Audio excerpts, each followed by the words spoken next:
Hello my dear students, welcome back to my online class.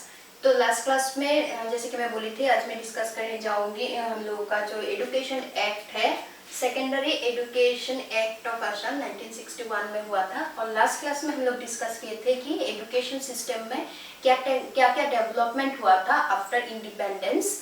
और वो हम लोगों को मिला था कि बहुत सारा कमीशन आया था। उस कमीशन का जो रिकमेंडेशन आया, उस रिकमेंडेशन के हिसाब से असम में क्या हुआ था, सेकेंडरी एजुकेशन का फील्ड में बहुत ही डेवलपमेंट हुआ था। जहाँ पे ये जो एजुकेशन एक्ट है उसका भी बहुत इंपॉर्टेंट रोल है। वो एजुकेशन एक्ट ने जो जो फंक्शंस है उसका, उस फंक्शन के हिसाब से ही वो सारा रेस्पॉन्सिबिलिटी सेकेंडरी स्टेज का लिया गया था। ये एक्ट का बहुत सारा रेस्पॉन्सिबिलिटी है, पावर है, और उसी हिसाब से सेकेंडरी स्टेज का डेवलपमेंट हुआ था। ये एक्ट मैं अलग से समझा रही हूँ क्योंकि ये बहुत इंपॉर्टेंट है। ये एक्ट क्या है, देखो 1961 में गवर्नमेंट ऑफ इंडिया ने क्या किया था कि सेकेंडरी एजुकेशन का एक अलग सा एक्ट, मतलब वो किया गया था, इंट्रोड्यूस किया गया था, जो जहाँ पे बोला था कि ये जो एक्ट है वो पूरा असम कवर करेगा। मतलब असम का जितना भी सेकेंडरी स्टेज का रेस्पॉन्सिबिलिटी होगा, सारा डिस्ट्रिक्ट का जो भी होगा, सारा रेस्पॉन्सिबिलिटी ये एक्ट के ऊपर आएगा। ये पूरा स्टेट कवर करेगा, एक्सटेंड रहेगा सभी में। नेक्स्ट है, द यूनिवर्सिटी और the board will have no controlling authority over the secondary school recognised by the government. मतलब जो जो गवर्नमेंट हायर सेकेंडरी स्कूल्स होगा उसमें कोई भी यूनिवर्सिटी और कोई भी बोर्ड का कोई कंट्रोलिंग पावर नहीं रहेगा। क्योंकि पहले हम लोगों को मिला था 1948 में जो यूनिवर्सिटी, गुवाहाटी यूनिवर्सिटी एस्टेब्लिश हुआ था। गुवाहाटी यूनिवर्सिटी अंदर क्या था, सारा सेकेंडरी एजुकेशन का रेस्पॉन्सिबिलिटी था। इसके बाद हम लोगों का जो वो मिला था 1962 में बोर्ड आया था ये एक्ट के बाद। तो इसीलिए बोला गया कि कोई भी यूनिवर्सिटी या जो बोर्ड होगा उसमें कोई रेस्पॉन्सिबिलिटी या अथॉरिटी नहीं रहेगा पूरा सेकेंडरी एजुकेशन को इंक्लूड करने के लिए। इसीलिए 1962 में क्या आया था, हम लोगों का बोर्ड जो है सेकेंडरी एजुकेशन का अलग से बोर्ड बनाया गया। थर्ड पॉइंट देखो, government will constitute board of secondary education for control, management and development of secondary education. तो इसीलिए बोला कि यूनिवर्सिटी के अंडर में कोई भी अथॉरिटी नहीं रहेगा कि सेकेंडरी स्टेज को कंट्रोल करे, मैनेज करे। इसीलिए गवर्नमेंट ने क्या किया, सेकेंडरी स्टेज के लिए अलग सा एक बोर्ड क्या किया, एस्टेब्लिश किया। और उस बोर्ड के अंडर में उसका सारा पावर होगा सेकेंडरी स्टेज को कंट्रोल करने के लिए, मैनेज करने के लिए, और डेवलपमेंट के लिए जो जो चाहिए होगा सारा कुछ अथॉरिटी दिया जाएगा इस सेकेंडरी बोर्ड को। कोई यूनिवर्सिटी के अंडर में वो अथॉरिटी यूनिवर्सिटीज का नहीं रहेगा।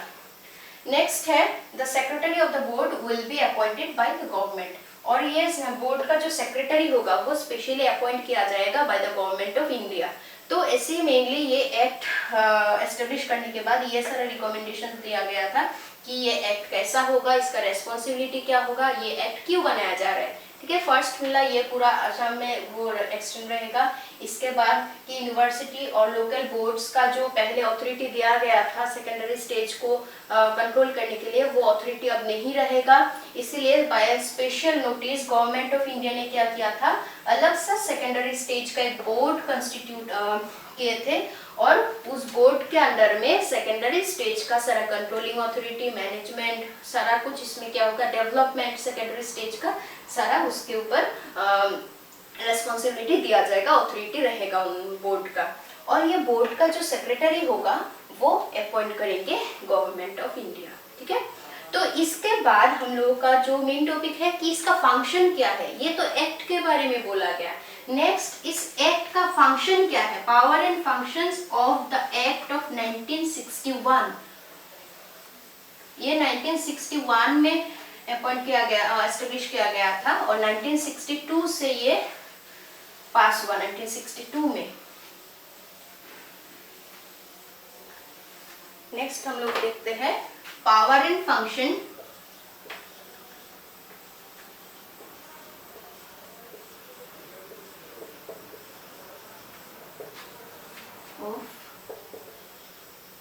मैं पूरा एक्ट नहीं लिख रही हूँ, एक्ट ऑफ 1961 लिख के दे रही हूँ।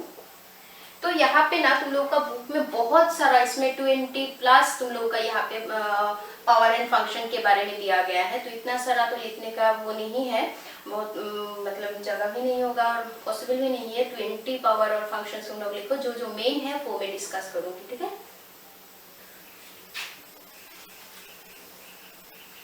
तो देखो यहाँ पे तुम लोग का पेज नंबर 34 में,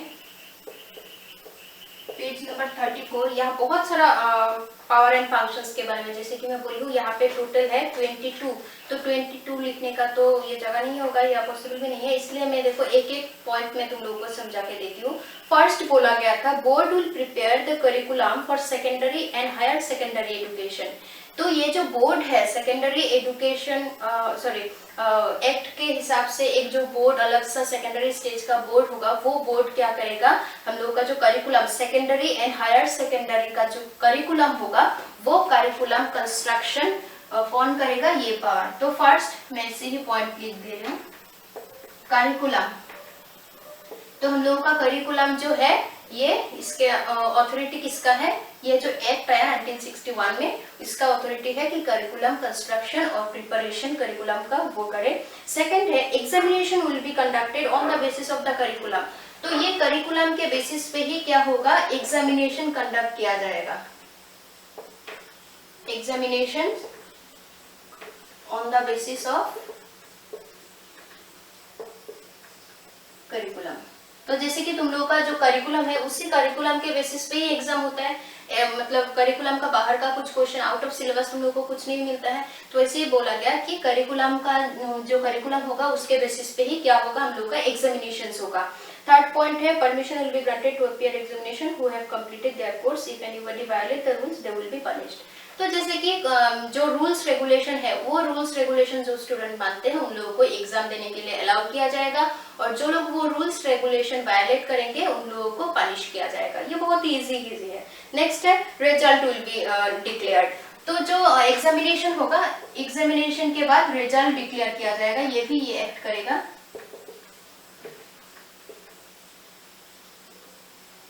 पहले मिला था करिकुलम प्रिपेयर करेंगे, इसके बाद उस करिकुलम के बेसिस पे एग्जामिनेशन कंडक्ट किया जाएगा, एग्जामिनेशन के बेसिस पे क्या किया जाएगा, रिजल्ट डिक्लेयर किया जाएगा। Next certificate will be issued who have success in examination. जो लोग एग्जाम में अच्छा पास करते हैं, सक्सेस होते हैं, उन लोगों को क्या मिलेगा, सर्टिफिकेट, जैसे कि तुम लोगों को मिलता है, सर्टिफिकेट मिलेगा।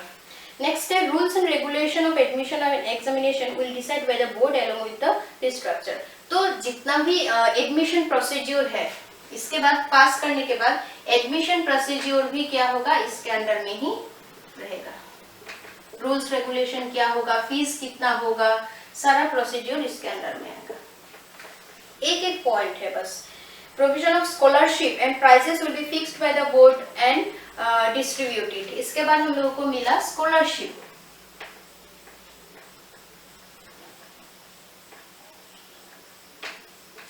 स्कॉलरशिप्स दिया जाएगा स्टूडेंट्स को, जो लोग अच्छे से अच्छा रिजल्ट करते हैं, सक्सेस होता है। नेक्स्ट है selection of text books and reference books and it's preparation and publication will be responsibility of the board.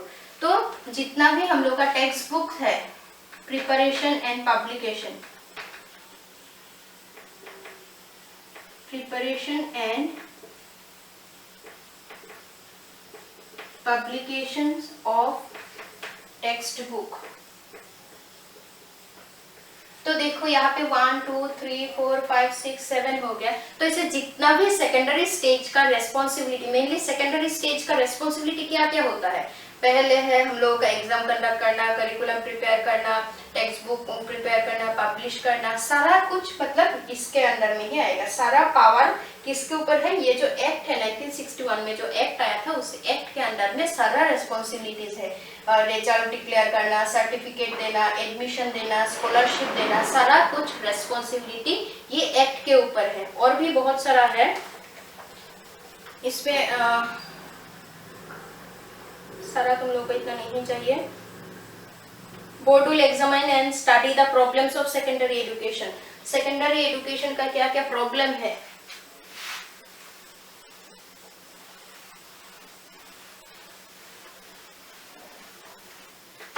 ऐसे तुम लोग सिर्फ मेन पॉइंट है कि याद रखना, तब देखना सारा याद रह जाएगा। सेकेंडरी स्टेज का क्या क्या प्रॉब्लम है उसको भी एग्जामिन करेगा ये एक्ट, उस प्रॉब्लम का सोल्यूशन क्या है वो सारा देखा जाएगा। इसके बाद टीचर्स का जो रिकॉग्नाइज स्कूल का टीचर्स का क्राइटेरिया क्या होता है, जैसे कि एक टीचर अपॉइंट करने के लिए क्या क्या उनका क्वालिफिकेशन हो मतलब रहेगा।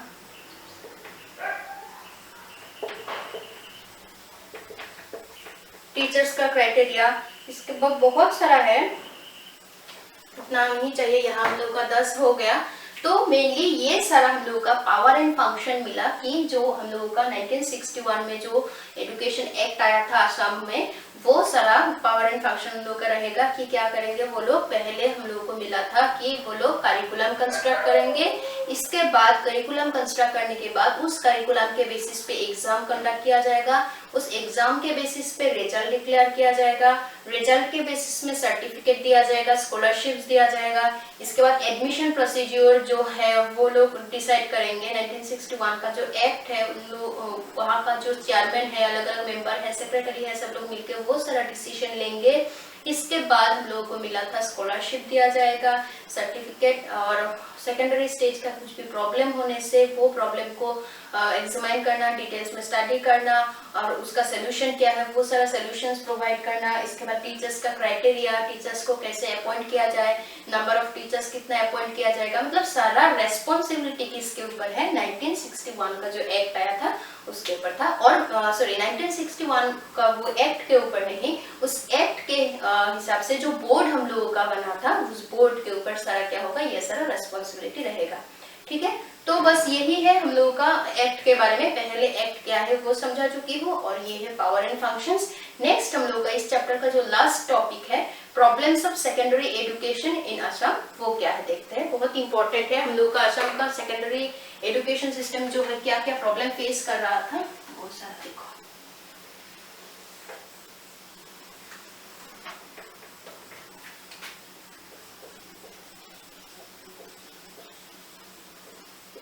Problems of secondary education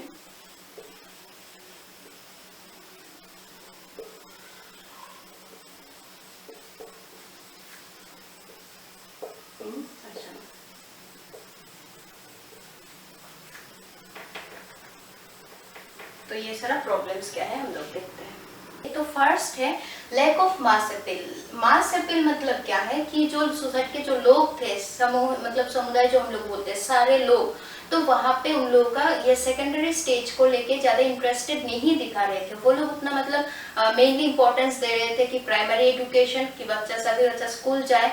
इसके बाद हायर एजुकेशन को भी थोड़ा बहुत क्या मिल रहा था, इंटरेस्ट दे रहे थे लोग, इंपॉर्टेंस मिल रहा था। लेकिन सेकेंडरी स्टेज कहीं पीछे छूट रहा था, मतलब सेकेंडरी स्टेज को लेके लोग इतना अवेयर नहीं थे, मतलब वो लोग नेग्लेक्ट कर रहे थे। इसीलिए ये असम बहुत इम्पोर्टेंट एक प्रॉब्लम फेस कर रहा था, जो कि बहुत बड़ा प्रॉब्लम है। सेकेंडरी स्टेज को मेनली इम्पोर्टेंस देना चाहिए, क्योंकि इसी स्टेज से ही हर बच्चा का क्या होता है, फ्यूचर डिपेंड करता है। किसका फ्यूचर कैसे होगा मेनली इसी स्टेज के ऊपर डिपेंड करता है। लेकिन इस स्टेज को उतना इम्पोर्टेंस नहीं मिल रहा था, लोग उसको इतना एक्सेप्ट नहीं कर रहे थे। ज्यादातर इम्पोर्टेंस मिल रहा था मेनली प्राइमरी एजुकेशन को और थोड़ा बहुत हायर एजुकेशन को, लेकिन सेकेंडरी एजुकेशन पीछे छूट रहा था। लोग उसमें मतलब उतना वो नहीं कर रहे थे, इंटरेस्ट नहीं दिखा रहे थे। ये फर्स्ट हम लोगों को क्या मिला, एक बहुत ही बड़ा प्रॉब्लम मिला। सेकेंड है lack of enough resource on finance।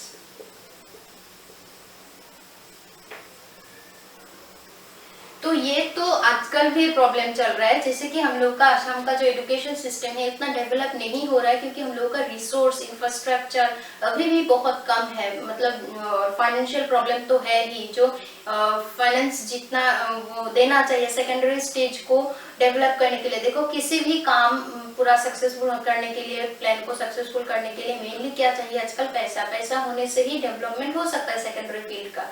लेकिन उस हिसाब से क्या नहीं मिल रहा था, जितना फंड गवर्नमेंट से मिल रहा था वो फंड एनफ नहीं था, फाइनेंशियल वो प्रॉब्लम एक आ रहा था, और इसीलिए सेकेंडरी स्टेज का डेवलपमेंट में भी बहुत प्रॉब्लम मिल रहा था। जो लोग प्लानर्स है, मतलब जो लोग सारा कुछ करिकुलम कंस्ट्रक्शन हो, इसके बाद सेकेंडरी स्टेज का टेक्स्ट बुक वो करना हो, सारा कुछ खर्चा बहुत होता है, लेकिन उन प्लानर को बहुत प्रॉब्लम मिल रहा था कि वो रिसोर्सेज का कमी बहुत था। असम में जो डेवलपमेंट के लिए जो रिसोर्सेज चाहिए होगा, सेकेंडरी स्टेज को पूरा कंट्रोल करने के लिए, मैनेज करने के लिए जितना रिसोर्स चाहिए, जितना फाइनेंस चाहिए, फंड चाहिए, उतना सारा उन लोगों को नहीं मिल रहा था। इसीलिए प्लानर्स को बहुत प्रॉब्लम होता था कि सारा कुछ इस लिमिटेड रिसोर्स में, लिमिटेड फंड में सारा कुछ कवर करे, सारा कुछ कंट्रोल करे।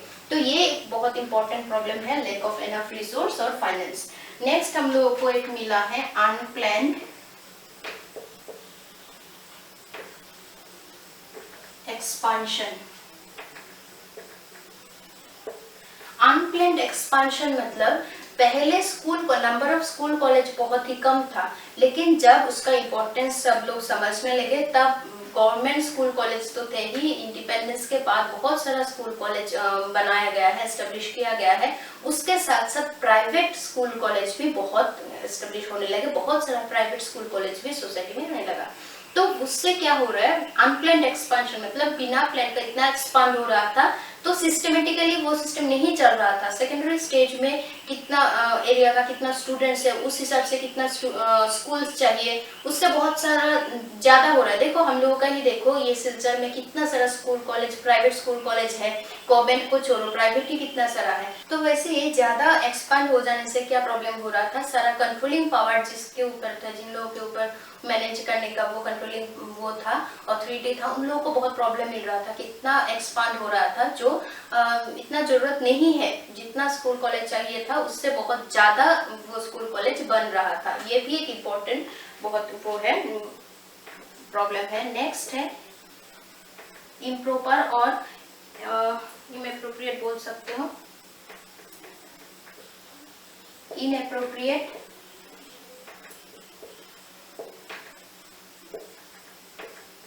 करिकुलम। तो हम लोगों का जो करिकुलम है वो बहुत ही वास्ट है। तुम लोग ये देखो, अगर ये 30% जो रिड्यूस्ड है, ये रिड्यूस्ड अगर नहीं रहता, तुम लोगों का करिकुलम बहुत ज्यादा है। वो हम लोग का जितना सेशन में जितना क्लासेस मिलता है वो कवर होने में बहुत प्रॉब्लम रहता है, बहुत प्रॉब्लम हो जाता है, क्योंकि करिकुलम बहुत ही वास्ट है। हम लोग का सारा क्या है, थियोरिटिकल है, उसको कवर करने में बहुत टीचर्स को या स्टूडेंट को भी बहुत प्रॉब्लम फेस करना पड़ता है। इसीलिए क्या है, करिकुलम का भी एक डिफेक्ट देखा गया है। ये डिफेक्टिव करिकुलम भी हम लोग बोल सकते हैं। ये इम्प्रॉपर मतलब प्रॉपर नहीं था, करिकुलम जैसा होना चाहिए, इतना वास्ट करिकुलम होना नहीं चाहिए, लेकिन हम लोग का अभी तक ये करिकुलम ही चल रहा है, बहुत ही वास्ट है। हम लोग जितना एक सेशन में जितना पीरियड्स होता है उस हिसाब से कितना कवर होगा, उस हिसाब से करिकुलम कंस्ट्रक्ट करना चाहिए, लेकिन हम लोग का करिकुलम बहुत ही वास्ट है। इसलिए ये एक मेन वो प्रॉब्लम था। नेक्स्ट है हम लोग का डिफेक्टिव टीचिंग मेथड।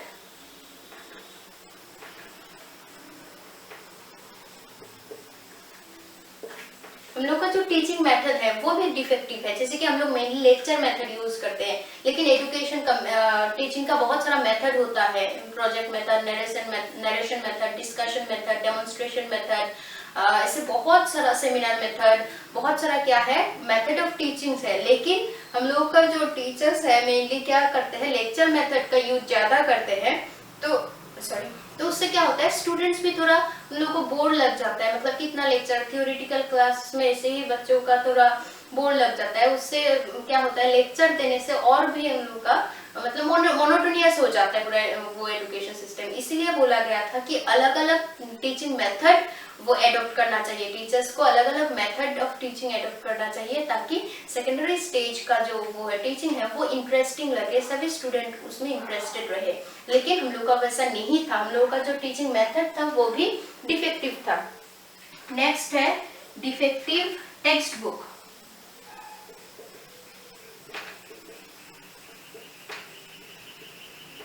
तो टेक्स्ट बुक भी हम लोगों का मतलब वो नहीं है, ठीक नहीं है, उसमें भी बहुत सारे डिफेक्ट्स है। बाकी डिफेक्ट्स मैं नहीं बोल रही हूँ, फिर भी तुम लोग देखो उसमें कितना सारा वो रियल लाइफ से एक प्रॉब्लम है, रियल लाइफ से उसका कोई रिलेशन नहीं है।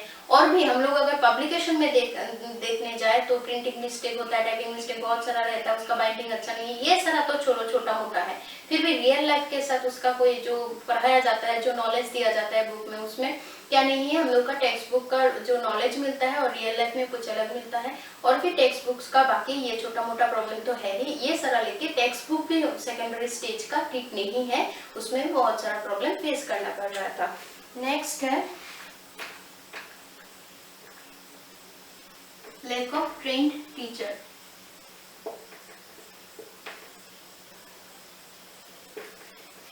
ट्रेन टीचर्स अब तो फिर भी टीचर्स को ट्रेनिंग दिया जाता है, सर्विस में ज्वाइन करने से पहले ही स्पेशल ट्रेनिंग दिया जाता है, या जो ट्रेनिंग कोर्सेज होता है वो करने कंपलसरी हो गया है। लेकिन पहले टीचर्स का ट्रेनिंग के ऊपर इतना इम्पोर्टेंस नहीं दिया जा रहा था, तो उससे क्या हो रहा था, टीचर्स ट्रेन नहीं थे।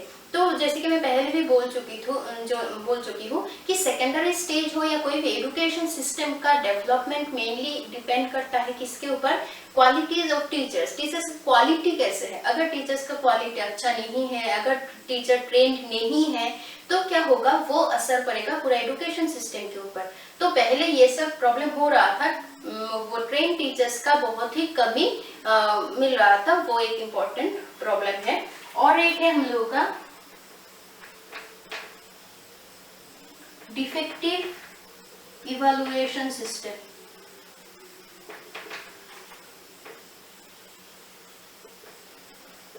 तो हम लोगों का जो इवैल्यूएशन सिस्टम है वो मेनली क्या है, एग्जामिनेशन डोमिनेटेड है। मतलब तुम लोगों का इवैल्यूएशन हम लोग कैसे करते हैं, एक्सटर्नल एग्जामिनेशन से एग्जाम कंडक्ट किया जाता है, उस एग्जाम में तुमको कितना मार्क मिला उसी हिसाब से हम लोग तुम लोगों को इवैल्यूएट करते हैं। लेकिन ये प्रॉपर वो सिस्टम नहीं है, ऐसा नहीं होना चाहिए। कोई बच्चा ऐसे भी हो सकता है जिसका क्रिएटिव नॉलेज ज्यादा हो, उन लोगों को थ्योरी में थोड़ा इंटरेस्टेड नहीं है, तो हम लोग नहीं बोल सकते कि ये खराब है, उसका इंटेलिजेंस अच्छा नहीं है, ऐसे नहीं बोल सकते। हो सकता है उसका एग्जाम के टाइम में कुछ प्रॉब्लम हो गया, उसके लिए एग्जाम अच्छा नहीं हुआ हो, तो हम लोग वो मार्क के बेसिस, मार्क या ग्रेड के बेसिस पे हम लोग किसी को इवैल्यूएट नहीं कर सकते। तो स्टूडेंट्स का इवैल्यूएशन सिस्टम भी बेटर होना चाहिए था, जैसे कि हम लोग का नहीं है। हम लोग का क्या है, इवैल्यूएशन सिस्टम भी डिफेक्टिव है। तो ये सारा मेनली हम लोग को 1 2 3 4 5 6 7 8 ये 8 और भी बहुत सारा है कि हम लोग का वो मेथड ऑफ टीचिंग तो मिला है, ऐसे बहुत सारा हम लोगों का क्या है प्रॉब्लम्स है जो सारा सेकेंडरी स्टेज फेस कर रहा था हम लोगों का असम में। तो ये सारा प्रॉब्लम्स के वजह से सेकेंडरी स्टेज का डेवलपमेंट उतना नहीं हो रहा था।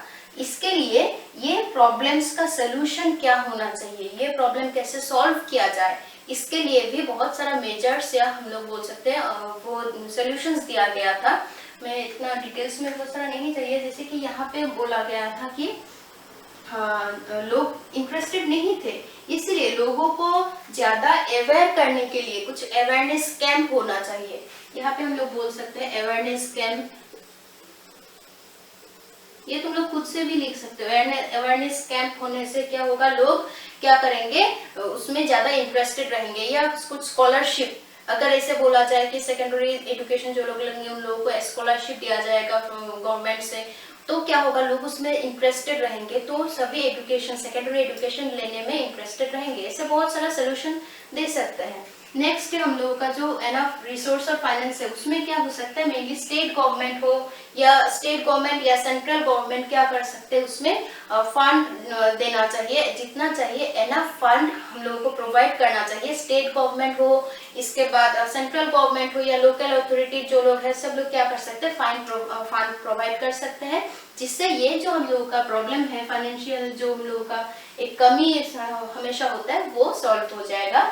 नेक्स्ट है अनप्लान्ड एक्सपेंशन को रोकने के लिए गवर्नमेंट ऐसे कुछ रूल्स रेगुलेशन दिया जाना चाहिए कि एक डिस्ट्रिक्ट में कितना स्कूल कॉलेज होना चाहिए, उससे ज्यादा नहीं हो सकता। ऐसे होने से ये सारा मतलब अगेंस्ट द रूल्स ऐसे कुछ मतलब पनिशमेंट देना चाहिए। तो इससे बहुत सारा क्या करना चाहिए, गवर्नमेंट को रूल्स रेगुलेशन लाना चाहिए, जिससे हम लोग क्या कर सकते हैं, अनप्लान्ड एक्सपेंशन जो हो रहा था उसमें रोका जाए उसको। नेक्स्ट है करिकुलम को जो वो करना चाहिए, मेनली करिकुलम के लिए करिकुलम को चेंज करना चाहिए। मैं नहीं बोल रही हूँ कि हर साल चेंज करना चाहिए, कुछ कुछ जितना सोसाइटी हम लोग का चेंज हो रहा है वो सोसाइटी के साथ वो करके इक्वली हम लोग का करिकुलम भी चेंज होना चाहिए। लेकिन हम लोग का करिकुलम चेंज नहीं होता है, वो 10 साल पहले जो चल रहा था, मैं बोलूँगी मैक्सिमम आजकल भी वो ही चल रहा है, तो उसमें चेंजेस नहीं रहता है, चेंजेस लाना चाहिए। नेक्स्ट है डिफेक्टिव टीचिंग मेथड। अलग अलग टीचिंग मेथड का भी यूज करना चाहिए, वो कंपलसरी हो जाना चाहिए कि एक सिर्फ लेक्चर मेथड हो या डिस्कशन, एक मेथड से ना किया जाए, प्रैक्टिकल कुछ नॉलेज बच्चों को दिया जाए, प्रैक्टिकल कुछ कोर्सेज भी इंक्लूड किया जाए। नेक्स्ट है टेक्स्ट बुक। टेक्स्ट बुक का भी क्या होना चाहिए, एडिशन, अलग अलग एडिशन रहना चाहिए हर साल, मतलब अलग जो भी डिफेक्ट होता है वो सारा देख के उसका सॉल्व करने के लिए क्या क्या करना चाहिए वो गवर्नमेंट से रूल्स रेगुलेशन रहना चाहिए। नेक्स्ट है ट्रेन टीचर। ये प्रॉब्लम आजकल बहुत वो हो गया है, सोल्यूशन उसका हो गया है, टीचर्स का ट्रेनिंग, बहुत इंस्टीट्यूट है जहाँ पे टीचर्स को ट्रेनिंग दिया जाता है, वो सारा होना चाहिए फैसिलिटीज। नेक्स्ट है इवैल्यूएशन सिस्टम। तो बच्चों का इवैल्यूएशन सिर्फ एक्सटर्नल एग्जामिनेशन के बेसिस पे नहीं होना चाहिए, और भी स्कोप होना चाहिए। जैसे कि आजकल हम लोग का फिर भी है, हम लोग क्या करते हैं स्टूडेंट्स का, यहाँ पे हम लोग का कॉलेज में नहीं होता है, कुछ एक्स्ट्रा को करिकुलर एक्टिविटीज हम लोग देते हैं, उससे भी स्टूडेंट का हम लोग इवैल्यूएशन कर सकते हैं। कुछ प्रैक्टिकल कुछ प्रोडक्टिव काम देके उससे हम लोग का क्रिएटिविटी का भी इवैल्यूएशन हम लोग कर सकते हैं। ऐसे अलग अलग तरीका रहना चाहिए जिससे स्टूडेंट का इवैल्यूएशन हम लोग प्रॉपरली कर सकते हैं। तो ये सारा सोल्यूशन है ये प्रॉब्लम्स का। तो बस यही है चैप्टर 1 में, और ज्यादा कुछ नहीं है। इसके साथ ही हम लोग का चैप्टर 1 कंप्लीट होता है। तो चैप्टर 1 में मेनली हम लोग को क्या मिला, मुडालियर कमीशन मिला, कोठारी कमीशन मिला, इसके बाद कोठारी कमीशन का स्ट्रक्चर मिला, एमपी डिलीटेड टॉपिक है, नहीं हुआ वो नहीं चाहिए। नेक्स्ट है डेवलपमेंट, क्या क्या हुआ था असम में इंडिपेंडेंस के बाद, और वो जो एक्ट है, एजुकेशन एक्ट है, उसका पावर एंड फंक्शन डिस्कस हुआ, और लास्ट है हम लोग का problem of secondary education in Assam और उसका सोल्यूशन। तो बस यही है चैप्टर 1 में, ज्यादा कुछ नहीं है, 5-6 टॉपिक ही है मेनली। तो उसमें अगर कुछ प्रॉब्लम होता है, सारा वीडियो एक बार देख लेना, कुछ प्रॉब्लम होने से तुम लोग कमेंट सेक्शन में बोल सकते हो, कुछ प्रॉब्लम होने से मैं फिर से डिटेल्स में डिस्कस करूंगी। ठीक है, तो आज के लिए बस इतना ही, कुछ प्रॉब्लम होने से बोलो। Thank you.